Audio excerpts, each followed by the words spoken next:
California Governor Gavin Newsom signed a series of police reform bills Thursday to address law enforcement misconduct that would strip officers of their badges for a range of incidents, among other measures, surrounded by lawmakers and the family members of victims killed by police officers. Newsom signed 4 bills he touted would increase transparency. During his remarks, California Attorney General Rob Bonta said there is a crisis of trust when it comes to law enforcement.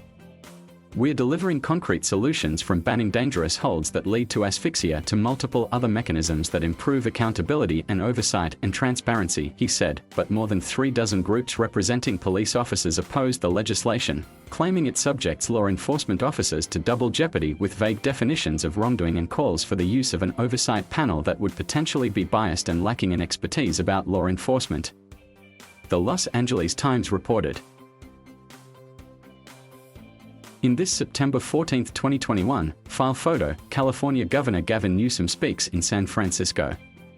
On Thursday, he signed a series of police reform measures in an effort to increase transparency. Senate Bill 2 merely requires that the individual officer engaged in serious misconduct, not that they were found guilty, terminated, or even disciplined, the California Police Chiefs Association wrote in a letter to state lawmakers, according to the Times.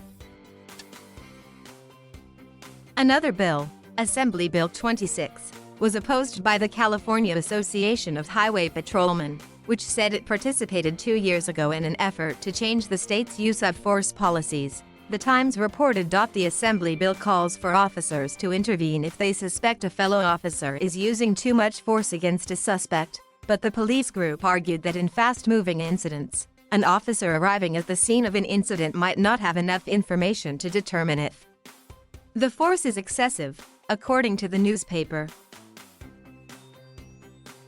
With Newsom's signings, California joins 46 other states that have laws on the books allowing officers to be fired for acting criminally and for incidents involving racial bias and excessive force. The reforms also raise the minimum age for police officers from 18 to 21, ban some restraining techniques, and limit the use of rubber bullets during protests. "I'm here as Governor of California, mindful that we're in a juxtaposition of being a leader on police reform and a lagger on police reform," Newsom said from a park gymnasium in the Los Angeles suburb of Gardena. "We have a lot to be proud of, but there's areas where we have nothing to brag about." While signing the legislation, supporters chanted, "Say his name," in reference to Kenneth Ross Jr., a 25-year-old black man who was killed in 2018 when an officer shot him at the same Gardena Park where the Thursday event occurred. An investigation determined the officer, Michael Robbins, acted lawfully when he shot Ross. Ross' mother, Fozia Almaro, said she hopes the bill prevents the loss of life, particularly for people of color. "This bill means a lot because it's going to stop police from attacking and targeting and being racist towards black and brown people," she said. In this November 3, 2020, file photo, police hold their clubs as they form a line in front of supporters of President Donald Trump on Election Day in Beverly Hills, California. Sandra Quinto Collins, the mother of Angelo Quinto, brushed back tears as she thanked lawmakers for passing the reforms.